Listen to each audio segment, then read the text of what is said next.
जय हिंद। आज हम लोग देखेंगे साइंस का डिस्कशन। ठीक है, चलिए स्टार्ट करते हैं। कितने नंबर से है साइंस का डिस्कशन?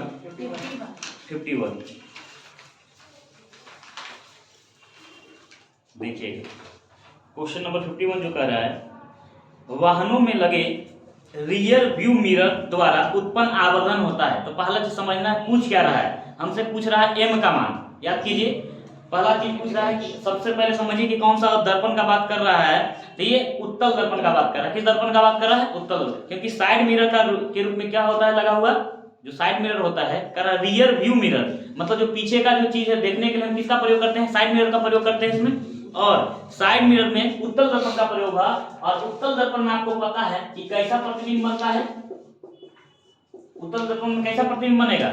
वस्तु से छोटा। और ये जो आवर्धन होता है एम जो होता है वो होता है v/u, यानी इसको कह सकते हैं प्रतिबिंब की दूरी। प्रतिबिंब की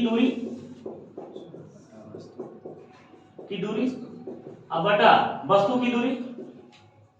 वस्तु की दूरी तो याद करो HI/HO, यही होता है हाइट ऑफ इमेज बटा हाइट ऑफ इमेज बटा हाइट ऑफ ऑब्जेक्ट। ठीक है, तो अब देखो इसमें जो होगा वस्तु से छोटा बनेगा प्रतिबिंब, यानी हाइट इसका कम होगा।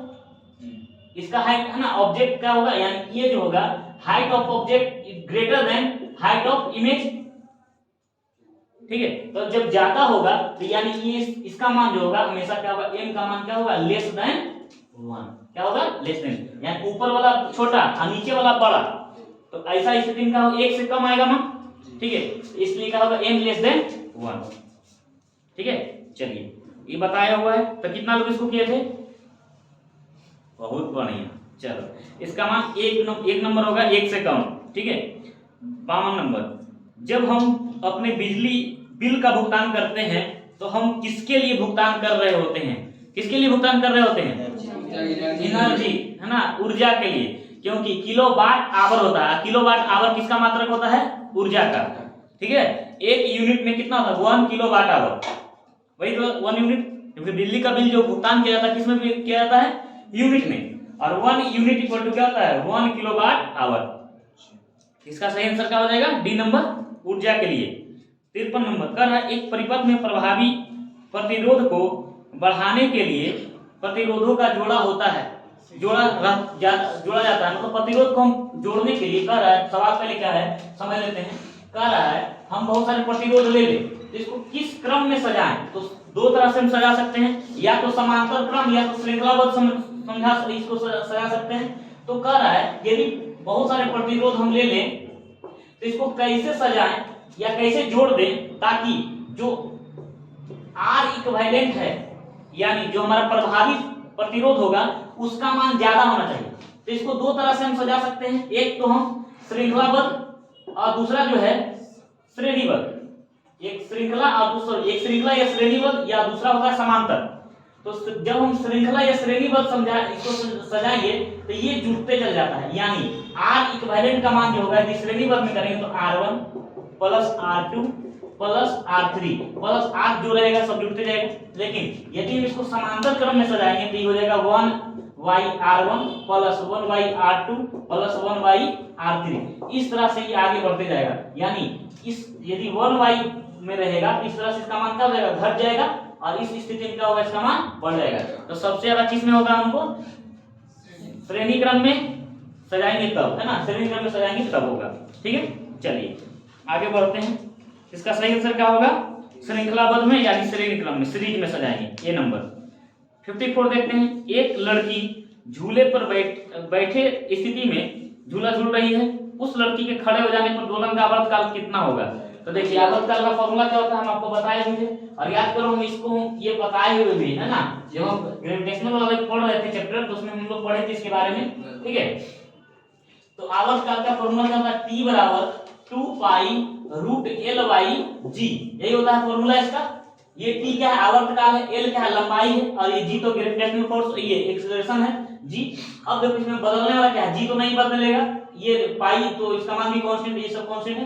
L और G डिपेंड करता है कि कहां पर कौन सतह पर ऊपर नीचे जा रहा है तब बदलेगा L का मान। तो अब कह रहा है एक लड़की जो है झूला पर बैठा है और झूल रही है। ठीक है, इसको झूला पर बैठ के झूल रही है। मान लीजिए लड़की बैठ के झूल रही है इस तरह से।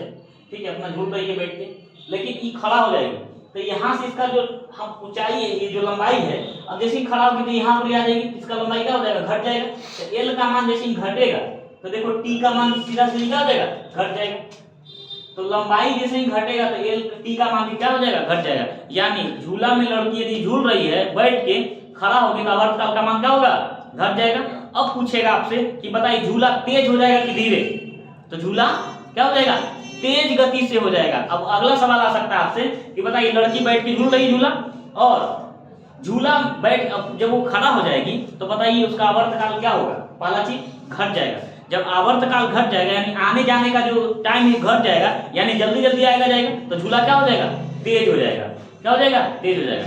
मान लीजिए उसका सहेली आके बैठ जाएगी झूला पर, तो झूला का बताइए आवर्तकाल कोई प्रभाव नहीं पड़ेगा, क्योंकि मास पर डिपेंडेंट नहीं कर रहा है, द्रव्यमान पर डिपेंडेंट नहीं कर रहा है। ऐसा भी कर सकता है कि वो मोटा लड़की है बैठ के झूल रही है, एगो पतला लड़की आके बैठ जाएगी तो क्या होगा, या फिर कहेगा पतला लड़की है मोटा लड़की आके बैठ जाएगी तो क्या होगा, तो कुछ नहीं प्रभाव पड़ेगा, जैसे जैसे चलते रहेगा। ठीक है, क्लियर ना। तो बस आपको उलझाने के लिए देता है, ठीक है। वो मोटा कर देगा जान के, अच्छा झूला धीरे धीरे हो जाएगा, मोटा लड़की बैठ जाएगी तो, ठीक है। लेकिन ये ऐसा कुछ नहीं होगा, ठीक है, द्रव्यमान से प्रभावित नहीं होगा, ठीक है ना। हाँ चलो आगे बढ़ते हैं। वो हंस रहा है, मोटा लड़की टूट जाएगा। चलो ठीक है, आगे बढ़ जाओ, कम करो, टूट जाएगा नहीं सही बोल रहा है, ठीक है। अब देखते हैं 55, ठीक है, जिसका आंसर मिल गया ना। चलिए, रॉकेट किस है ना, रॉकेट गति किस नियम पर कार्य करती है, तो रॉकेट किस पर, न्यूटन के तीसरे नियम पर। न्यूटन का तीसरा नियम क्या बोलता है, गति का तीसरा नियम, हाँ, प्रत्येक क्रिया के बराबर और विपरीत दिशा में प्रतिक्रिया होती है। ठीक है, मतलब जितना हम फोर्स लगाएंगे तो उसी के विपरीत दिशा में, मेरे है ना अपोजिट दिशा में ही उतना ही प्रतिक्रिया होगा और उतना ही बराबर में मात्रा में होगा। ठीक है, एक है न्यूटन थर्ड लॉ। हमारा चलना, नाव से कूदना है ना, नाव से उतरना, ये सब क्या होता है, न्यूटन का थर्ड लॉ का हाँ तीसरा नियम पर नहीं होगा। चलो अच्छा बताओ, न्यूटन का किस नियम को है ना जड़त्व का नियम कहते हैं, प्रथम नियम है ना। न्यूटन के फर्स्ट लॉ को क्या बोलते हैं, जड़त्व का नियम। अच्छा बताना, बल का व्यंजक किस नियम से प्राप्त होता है, सेकंड लॉ से। ठीक है, बल का व्यंजक क्या होता है, F बराबर ma, F बराबर ma। ठीक है, अब आगे बढ़ते हैं। 56 नंबर देखिए, कह रहा है जब एक जूल का कार्य 1 सेकंड में किया जाता है तो शक्ति होगी कितना, 1 वाट। कितना होगा, 1 वाट, सीधा है ना। शक्ति बराबर क्या होगा, कार्य बटा समय, कार्य बटा समय। तो 1 जूल का कार्य होगा 1 जूल बटा 1 सेकंड, तो इसको 1 जूल बटा 1 सेकंड को क्या बोलते हैं, 1 वाट। क्या बोलते हैं, 1 वाट। ठीक है, तो क्या सही आंसर होगा इसका, 1 वाट। चलिए ठीक है। 57 नंबर देखिए, करा 1 हर्ट्ज होता है, तो हर्ट्ज किसका मात्रक होता है, आवृत्ति का, आवृत्ति का मात्रक होता है। और प्रति सेकंड किया गया चक्कर की संख्या होता है ना। एक तो 1 मिनट में बोल रहा है, तो 1 मिनट में बोलेगा तो कितना, 60 सेकंड। आइए, प्रति सेकंड चक्करों की संख्या होती है, प्रति सेकंड चक्करों की संख्या ही तो आवृत्ति होती है। तो यहाँ क्या हो जाएगा, प्रति सेकंड में था और यहाँ 60 सेकंड, मिनट में पूछ रहा है, तो इसलिए क्या हो जाएगा, यहाँ 60 है ना, प्रति मिनट कितना, 60 कंपन। कितना हो जाएगा, 60 कंपन। इसका सही आंसर क्या हो जाएगा, डी नंबर। कितना लोग लगाए हो, चलो किए हो, बहुत बढ़िया, सब पढ़ाया हुआ है। आगे कह रहा है कौन सा एंटीबायोटिक नहीं है, तो इसका आंसर हो जाएगा डी नंबर, इनमें से कोई नहीं। इसका मतलब ये है, ऑप्शन करा इसमें सभी सही है, सभी एंटीबायोटिक है। क्या है, सभी एंटीबायोटिक है। ठीक है, एरिथ्रोमाइसिन हो, पेनिसिलिन हो या स्ट्रेप्टोमाइसिन हो, सभी क्या है, एंटीबायोटिक है। लेकिन हमारा तीनों दिया हुआ था, चौथा विकल्प था इनमें से कोई नहीं, तो हमारे लिए क्या आंसर होगा, इनमें से कोई नहीं, क्योंकि सभी है। ठीक है, सभी एंटीबायोटिक है। ठीक है, 59 नंबर, मायोग्लोबिन में कौन सी धातु होती है, तो कौन सी धातु होती है, लोहा। कौन सी, लोहा। अच्छा, क्लोरोफिल में कौन सी धातु होती है, क्लोरोफिल में मैग्नीशियम। और हीमोग्लोबिन में कौन सा होता है, लोहा। कौन सा, लोहा। ठीक, आगे 60 नंबर, निम्नलिखित में सही सुमेलित है, तो इसमें सही सुमेलित एक होगा अपघटक बैक्टीरिया। अपघटक के रूप में दो ही आएगा, एक कवक और दूसरा बैक्टीरिया। ठीक है, ऐसे चील वगैरह भी होता है, चील बाज वगैरह भी होता है। ठीक है, चलिए, तो उत्पादक में तो प्राथमिक उपभोक्ता कौन हो जाएगा, घास। प्राथमिक उपभोक्ता वो होता है जो है ना शाकाहारी लोग होते हैं, है ना, जो शाकाहारी जो शाकाहारी जीव जंतु है वो क्या होगा, प्राथमिक उपभोक्ता होगा। ठीक है, जितना हिरण बकरी तुम देख रहे हो, गाय, ये सब क्या हो जाएगा, प्राथमिक उपभोक्ता में आएगा। और उत्पादक कौन होगा, हरा पेड़ पौधा। ठीक है, चलो 61 नंबर, मनुष्य में एफ्लाटॉक्सिन खाद्य विषाक्तन द्वारा सामान्यतः कौन सा अंग प्रभावित होगा, तो यकृत, लीवर। ठीक है, आप देखिएगा कोई भी जहर वगैरह खाता है ना तो उसका लीवर का जांच होता है। ठीक है, लीवर में जाके बैठता है वो जहर। ठीक है, तो जहर डायरेक्ट लीवर चेक होता है उसका, लीवर से ही पकड़ाता है कि उसमें जहर, उसका क्या स्थिति है जहर का। ठीक है, चलिए इसका नंबर बी नंबर होगा सही। ठीक है, 62 नंबर, शुष्क स्थानों यानी में उगने वाले पौधे को क्या कहते हैं। शुष्क स्थान बोले तो वैसा जगह जहाँ मरुस्थल भी हो सकता है, बर्फीला जगह जहाँ शुष्क मतलब है ना, बहुत कम क्या हो, बारिश होता है, बारिश वहाँ क्या होता है, बहुत कम होता है, तो वैसे जगह को शुष्क जगह बोलेंगे। और यहाँ जो वनस्पतियां होगी उसको बोलेंगे जीरोफाइट। कौन सा होगा, जीरोफाइट। ठीक है, इसमें और कुछ दिया हुआ है, हेलोफाइट। हेलोफाइट क्या होगा, नमकीन मिट्टी वाले क्षेत्र में उगने वाले, यानी नमकीन मिट्टी वाले क्षेत्र में उगने वाले वनस्पतियों का बोलेंगे हेलोफाइट। क्या बोलेंगे, हेलोफाइट। अच्छा, और है हाइड्रोफाइट। हाइड्रोफाइट किसको बोलेंगे, जहाँ हाँ जलीय क्षेत्र में उगने वाले पौधों को क्या बोलेंगे, या नम स्थानों में उगने वाले पौधों को क्या बोलेंगे, हाइड्रोफाइट। और है सैकुलेंट। देखो सैकुलेंट क्या होता है, पौधे का एक वैसा भाग है जहाँ पानी जमा होता है। ठीक है, जहाँ पानी जमा होगा या पानी भरा होता है उस क्षेत्र को सैकुलेंट बोलते हैं पौधे का। ठीक है, चलो अगला 63 नंबर, टाइफाइड और कोलरा उदाहरण है। तो टाइफाइड और कोलरा दोनों जो जलजन्य रोग है, यानी जल से ही फैलता है। ठीक है, यदि संक्रमित जल आप जल का प्रयोग करते हैं तो आपको क्या हो सकता है, टाइफाइड और कोलरा यानी हैजा हो सकता है। ये तीव्र गति से फैलता है जल से। ठीक है, इस पे बी नंबर इसका सही आंसर है। मानव आंखें किस तरंगदैर्घ्य की प्रकाश में सबसे सहूलियत अनुभव करती है, तो क्या हो जाएगा, इसका सही आंसर होगा 5500 एंगस्ट्रॉम। क्या हो जाएगा, 5500 एंगस्ट्रॉम। एक्चुअली क्या है, इसमें होता क्या है, देखो जो दृश्य प्रकाश है उसका रेंज क्या होता है, लगभग 4000 एंगस्ट्रॉम से ये जो होता है 4000 एंगस्ट्रॉम से होता है 7500 एंगस्ट्रॉम तक। ठीक है, तो ये इसका औसत देखो निकालोगे तो कितना हो जाएगा, लगभग 11,500 हो जाएगा। 11,500 का 2 भाग में डिवाइड करो, कितना हो जाएगा, लगभग 5500 होगा। इसके ऑप्शन के अनुसार क्या हो जाएगा, 5500 एंगस्ट्रॉम। ठीक है, इसका औसत निकालिएगा 4000 से 5500, तो ये हो जाएगा कितना, 5500। और 5500 के आसपास में क्या होता है, पीला प्रकाश होता है और हरा प्रकाश होता है। ये दो प्रकाश ऐसा प्रकाश है जिसमें मानव आंख बेहतर महसूस करता है देखने के लिए। ठीक है, आगे क्वेश्चन नंबर 65, कह सौर ऊर्जा एटीपी में बदलती है। तो एटीपी तो आपको ऊर्जा में मापता है। ठीक है, जितने भी ऊर्जा है जो बनता है, माइटोकॉन्ड्रियम जो बनता है वो किस में मापा जाता है, एटीपी में। ठीक है, अब देखो 65 नंबर का आंसर हो जाएगा क्लोरोप्लास्ट। कहाँ बनेगा, क्लोरोप्लास्ट। सौर ऊर्जा एटीपी में कहाँ बदलेगा, क्लोरोप्लास्ट। ठीक है, इसका सही आंसर होगा ए नंबर। ठीक है, क्योंकि जो सौर ऊर्जा है उसको लेके एनर्जी बनाएगा कौन, बनाएगा पेड़ पौधा। अब पेड़ पौधा में क्लोरोप्लास्ट होगा, हरा पेड़ पौधा में। ठीक है, अब 66 नंबर देखो, निम्न में से किस हार्मोन में आयोडीन मिली होती है, तो कौन सा हार्मोन हो जाएगा, थायरोक्सिन। थायरोक्सिन हार्मोन में क्या होता है, आयोडीन होता है। यदि शरीर में आयोडीन की कमी होती है तो कौन सा रोग होगा, घेंघा रोग। कौन सा, ठीक है, आगे 67 नंबर, पौधों में पानी पहुंचाया जाता है। तो पौधों में पानी किससे पहुंचाया जाता है, जाइलम। और फूड और खनिज जाइलम से, है ना। जल बोल दिया तो जाइलम तो ठीक है, लेकिन खनिज जल के साथ उस खनिज लवण को भी लेके आता है। तो इसलिए याद रखना, हो सकता है कभी पूछे खनिज लवण को किससे निकाल लाया जाता है, तो जाइलम ही उसका आंसर होगा। ठीक है, चलिए आगे 68 नंबर, निम्न में सबसे मीठी चीनी कौन है, बता। मीठी शर्करा, फ्रुक्टोज। कौन सा, फ्रुक्टोज। बहुत बढ़िया। अब देखो इसमें कुछ सवाल जो दिया है बहुत अच्छा है। कह रहा है पॉजिट्रॉन, बताइए पॉजिट्रॉन जो पॉजिटिव इलेक्ट्रॉन होता है उसी को क्या बोलते हैं, पॉजिट्रॉन। मतलब इलेक्ट्रॉन का जस्ट विपरीत है, बस इलेक्ट्रॉन के बराबर ही, सब चीज इलेक्ट्रॉन के बराबर होगा। इसका द्रव्यमान होगा, मास, और इसका जो आवेश है वो भी होगा, लेकिन बस विपरीत प्रकृति का। जैसे इलेक्ट्रॉन कैसा प्रकृति का, ऋणात्मक या धनात्मक, ऋणात्मक है इलेक्ट्रॉन, क्या ऋणात्मक।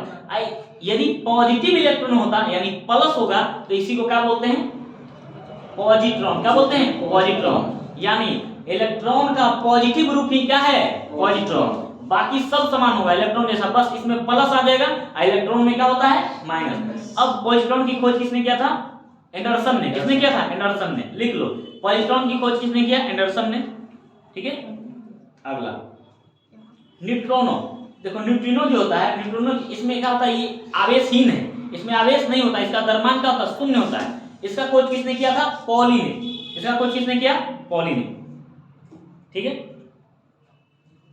फिर देखो, फिर दिया हुआ है क्वार्क। क्वार्क जो होता है, आप इलेक्ट्रॉन प्रोटॉन जो न्यूट्रॉन होते हैं वो किसके बने होते हैं? क्वार्क के बने होते हैं। क्वार्क जो होता है वो सबसे छोटा होता है, इलेक्ट्रॉन प्रोटॉन से भी छोटा होता है ना। बहुत सारे इलेक्ट्रॉन, बहुत सारे क्वार्क मिलकर ही किसका निर्माण करते हैं? प्रोटॉन और न्यूट्रॉन और इलेक्ट्रॉन का निर्माण करते हैं। ठीक है, इसका सही आंसर इस क्वार्क हो जाएगा, एक क्वार्क हो गया। अब देखो फोनोन क्या है? ध्वनि का लघुत्तम जो इकाई होता है ना, जो लघुत्तम सबसे छोटा कण होता है उसको क्या बोलते हैं? फोनोन। जैसे प्रकाश का सबसे छोटा जो कण होता है उसको बोलते हैं फोटोन। क्या बोलते हैं? फोटोन। और उसी तरह से यदि ध्वनि का सबसे लघुत्तम जो कण होता है, छोटा कण होता है, उसको क्या बोलते हैं? फोनोन। क्या बोलते हैं? फोनोन। ठीक है, चलिए अब इसका मिलाने के लिए तो देखो शून्य द्रव्यमान किसका हो जाएगा? न्यूट्रिनो हो जाएगा। तो ए का 2 नंबर, ए का 2 नंबर, 2 को में हो तो 2 को तो कैंसिल हो गया। आंशिक आवेश, तो आंशिक जो आवेश होता है वो हो जाएगा आपका क्वार्क में। ठीक है, क्योंकि देखो इलेक्ट्रॉन और प्रोटॉन में आवेश होता है ना, इसमें आंशिक आवेश होगा। ठीक है, इसका सही बी का क्या हो जाएगा? 3 नंबर। फिर सी का आंशिक प्रचक्रण। पॉजिट्रॉन क्या करेगा? इलेक्ट्रॉन जैसे चक्रण करता है, प्रचक्रण स्पिन करता है, उस तरह से ये भी स्पिन करेगा, घूमेगा। इसका आंशिक प्रचक्रण क्या हो जाएगा? पॉजिट्रॉन। तो सी का 1 नंबर। अब बच गया डी का 4 नंबर, पूर्णांक प्रचक्रण। ठीक है, आगे हाँ डी का 4 नंबर। इसका 69 का ऑप्शन नंबर ए हो जाएगा। ठीक है, 70 निर्वात में ध्वनि की गति कितनी होती है? निर्वात में ध्वनि की चाल कितनी होती है? हाँ ये देखिए, बहुत बढ़िया आप लोग बोल रहे हैं। हाँ ये बहुत अच्छा जवाब आया हमसे। 330 किलोमीटर पर है ना, पर आवर है ना। जीरो होता है। तो कितना लोग 330 मीटर पर सेकंड लगाए हो? जरा हाथ खड़ा कर दो ईमानदारी से। हाँ एक लगाया है, देखो ये भी लगाया। निर्वात में ध्वनि चलेगा ही नहीं। ठीक है, निर्वात में ध्वनि नहीं चलेगा, यानी उसका मान क्या होगा? शून्य। वो हवा में दिया हुआ है ध्वनि का चाल 330 मीटर पर सेकेंड, है ना। तो देखो कितना आसान से सवाल, कितना आप लोग गलत किए हैं। चलिए 330 मीटर, हाँ मीटर पर सेकेंड, किलोमीटर भी नहीं, मीटर पर सेकेंड। ठीक है, ऑप्शन नंबर बी इसका जो होगा हवा में है वो। ठीक है, हवा में। 71 नंबर देखिए, कह रहा है निम्नलिखित में से कौन सा मूल तत्व है? तो हीरा। हीरा क्योंकि कार्बन का क्या है? अपरूप है, और अपरूप होता है शुद्धतम पदार्थ ही होता है। ठीक है, तो कार्बन, हीरा समझिए कार्बन ही है, तो इसलिए इसका सही आंसर क्या होगा? B number. ठीक है, रेत जो बालू है, इसका फॉर्मूला बताइए। इसको सिलिकॉन डाइऑक्साइड बोलते हैं, SiO2। ठीक है, संगमरमर कैल्शियम कार्बोनेट, CaCO3। चलिए शक्कर है, फिर चीनी है, चीनी का फिर फॉर्मूला बताओ। C12H2O11। ठीक, आगे 72 नंबर देखते हैं। निम्नलिखित में से कौन सा विस्फोटक नहीं? तो कितना बार बताएं ये सवाल आया हुआ है। नाइट्रोक्लोरोफॉर्म। नाइट्रो जो क्लोरोफॉर्म है वो एक कीटनाशक है। क्या है? कीटनाशक। इसका सही आंसर क्या होगा? C number. 73 देखिए, फायर अलार्म में क्या प्रयोग होता है? इसका सही आंसर होगा फोटो सेल। इसको फोटो इलेक्ट्रिक सेल भी बोलते हैं। इसको क्या बोलते हैं? फोटो सेल या फोटो इलेक्ट्रिक सेल भी बोलते हैं। इसका सही आंसर क्या होगा? C number. ठीक है, सौर सेल नहीं होगा, सौर सेल अलग चीज है।